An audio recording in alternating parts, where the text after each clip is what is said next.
राज्यात एकमेव उदाहरण म्हणजे जळगावच्या इतिहासात पहिल्यांदा या ठिकाणी जळगाव महापालिकेच्या निवडणुकीमध्ये कारागृहातून या ठिकाणी निवडणूक लढवली गेली।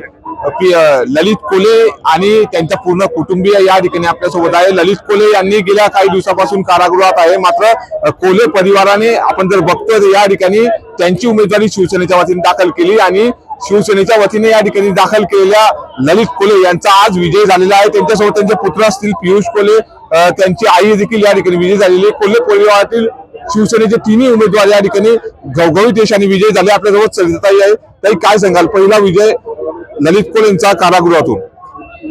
माझ्या अभिमानाने सांगू इच्छिते की प्रत्येक मतदारांचा आशीर्वाद मतदान रूपाने हा कारागृहाच्या भिंती ओलांडून गेलेला आहे। त्यांच्यावरचे आरोप प्रत्यारोप जे घाणघाण प्रकार झाले त्या सगळ्यांना आज मतदारांनी धोबीपछाड करून टाकलेला आहे। आणि सगळ्यात महत्वाचं एकनाथ शिंदे साहेबांचे आभार मानते की कारागृहात असलेल्या माणसाला उमेदवारी देणं एका पक्षासाठी किती हे असतं, पण त्यांनी कोल्हे परिवारावर विश्वास दाखवला आणि ललित कोल्हे यांच्या कर्तृत्वावर विश्वास दाखवला आणि त्या विश्वासाला आम्ही खरं ठरलो। काही विरोधकांनी वेगळ्या प्रकारचा प्रचार या ठिकाणी केला, मात्र असं असताना देखील कारागृहातून जे निवडणूक लढवली एक चर्चेचा विषय बनलेली होती। आज तुमचा विजय या ठिकाणी निश्चित झालेला आहे।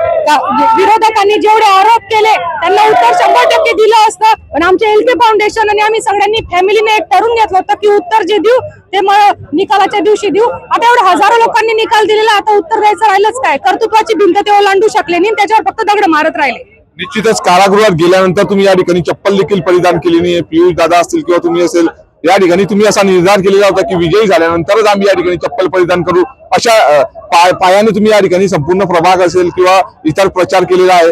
काय प्रतिक्रिया होती, काय भावना होती तुमची चप्पल परिधान न करण्याची? आम्ही प्रत्येक घरात दारात जात होतो। पियुषच्या डोक्यावर, माझ्या डोक्यावर, माझ्या ननंदबाई असतील, आमच्या वंदनाताई, माझ्या सासूबाई, एवढं प्रेम आणि एवढी हिंमत लोकांनी दिली की आम्ही कोणत्याही गोष्टीला घाबरलो नाही। आम्हाला कळलं होतं की आपण विजयी आहोत आणि या लोकांचा आशीर्वाद आपल्या सोबत आहे। आणि अनवाणी पायाने काही कार्यक्रमांना जायची तर माझ्या सोबतच्या महिला पण चप्पल काढून घ्यायच्या, तेव्हाच मला समजून गेलं की आपण विजयी झालोय। आमचं दुःख त्यांनी त्यांचं दुःख समजलं। निश्चितच आपल्यासोबत पियुष दादा देखील आहे। पियुष दादा, काय सांगाल, आज विजय तुमच्या वडिलांचा, आजीचा आणि तुमचा, काय प्रतिक्रिया? हा विजय आपल्याला 15 दिवस आधीच माहिती पडला होता, कारण की मी जेव्हा प्रभागात 11 नंबर मध्ये फिरताना जेव्हा लोक मला सांगायचे की तुम्ही प्रचार करू नका, कारण की हे नावच खूप आमच्यासाठी म्हणजे सगळ्यांसाठी काफी आहे। आणि हे आज खरंच हे सिद्ध झालंय की त्यांच्यावर, या कुटुंबावर जे सगळ्यांनी प्रेम केलंय त्याचा तुम्हाला रिझल्ट मधनं तुम्हाला माहितीच पडलं असेल।